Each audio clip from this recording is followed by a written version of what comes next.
Hey, comic book fans, welcome back to Comic Book Corner 2.0. And fans, you're with me, Mike Spider Slayer, getting ready to do that all important comic book review so you, the fans, can make a decision on what comic books to buy. And today, fans, we're talking about Spider-Verse, the Amazing Spider-Man, issue number 14. Again, it's Spider-Verse Part 6.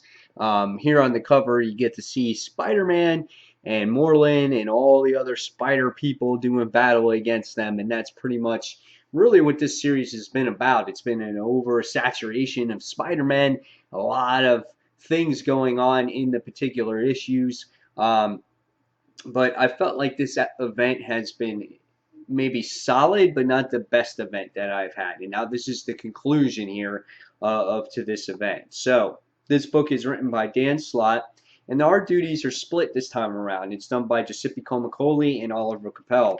So some of the artwork in here, all the artwork actually is really good in this particular issue. There's some good battle scenes here. You got an awesome picture here with Spider-Gwen in there. You get to see the Master Weaver in here. So you can see that there's very dark moments in here. You get to see the Web Warriors with the Spidey Mobile in here as well.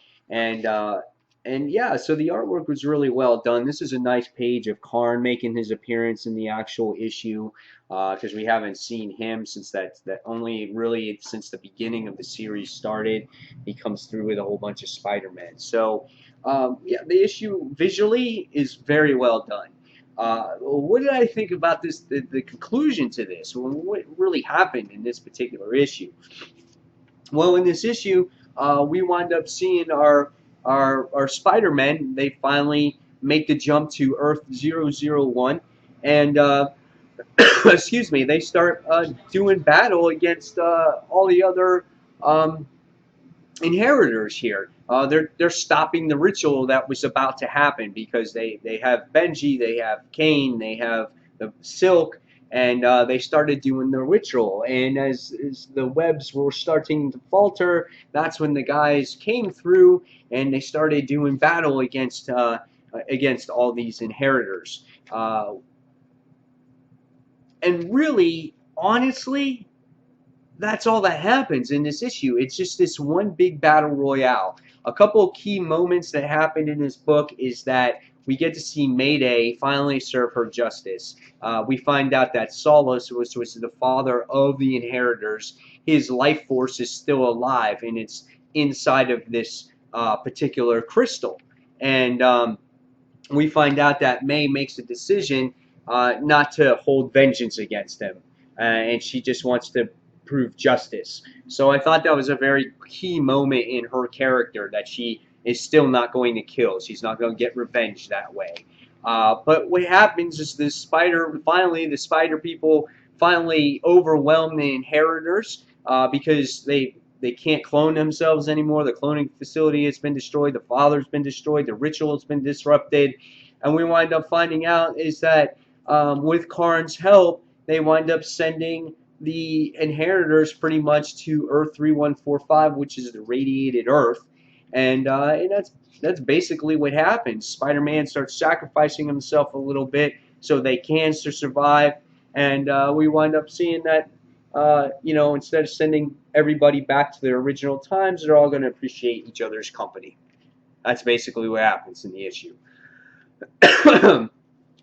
What did I think about this? There was nothing special for me. Nothing special at all. I'm giving this right now, I'm giving this a 3.5 out of 5 stars. I thought to a conclusion to this event, I thought there was nothing much here except what we've been seeing through the entire Spider-Verse event. Now, there's an epilogue issue that's coming out next, so maybe that might explain more what's going to happen to all the characters after this huge battle, and maybe that might be better. But for me, this is just more of the same. We've either had the Spider-Man actually fighting these inheritors, or they've been standing around, and it's been the same thing. The characters don't shine. There's very few moments where they're shining. And Mayday throughout the series has been, I want to get my revenge, I want to do this, I gotta get the people that been on. She's been crying whitey baby, and she gets the crystal and she throws it in the portal and she's like, justice is served. And that was kind of it. And you see Spider-Man kind of sit there and step up a little bit, but there's nothing here. It was just, it was so almost so predictable. It's like, hey, let's all show up. Let's stop the ritual. We're gonna overwhelm them and we're gonna win, you know. And I'm just kind of like, it was an average read. Maybe, you know, maybe I'm being a little bit gracious giving it in 3.5 out of 5 stars. I thought this was an average read at best, and it's very, very frustrating to me. I really enjoyed the anticipation of Spider-Verse. I love the Age of Spider-Verse issues, and I expected something different out of this series. I could be the minority of this, but I felt this has been very dragged out, and it's been the same thing over and over again. I would have loved to see a Spider-Man event that really has the characters shine, where Peter Parker shines, or you have so many Spider people, maybe not so many of them, maybe have a few of them, whatever it is, but no one had a chance to really shine.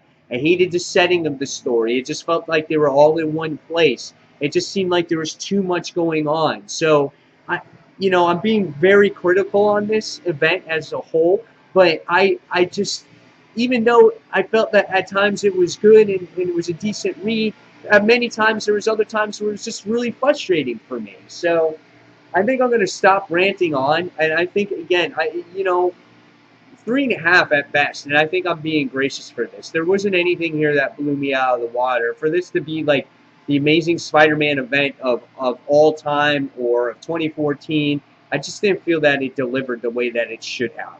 So in the end, we wound up seeing repetitive stuff that we've already seen before, and I felt like some of these tie-in issues were actually better than the main event itself. So guys, there you have it. There's my opinion on Spider-Verse at this point.